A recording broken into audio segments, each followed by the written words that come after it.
nagpalok dito kanina guys kasi may bunga na siya. Ito yung kinukuhaan ko last year pero maliit pa lang siya noon. Ngayon ang hirap na niyang akyatin. Diyos ko, hindi ko na maiangat-angat halos ang sarili ko dyan. Kasi nga tumataba naman tayo guys at lumalaki yung puno. Ayun guys, na nakita nyo ang bunga. Kunti lang ang bunga ngayon, hindi kagaya nung last year. Pero kinuha na rin daw ito ng mga kapatid ko. Yan. So, ito na lang i-focus ko. Yan lang. Oh. Ayan.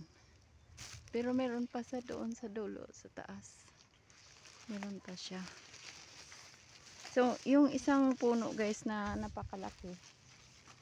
2 years na. Ang daming bunga doon. Kailang hindi mo naman maiakyat yun. So, mamaya guys, pakita ko na lang sa inyo ang nakuha kong bunga dyan. Meron pa doon guys. Oh. Ayan. So, yan lang muna guys. Thank you so much for watching. Mamaya ipakita ko sa inyo yung napitas ko dyan.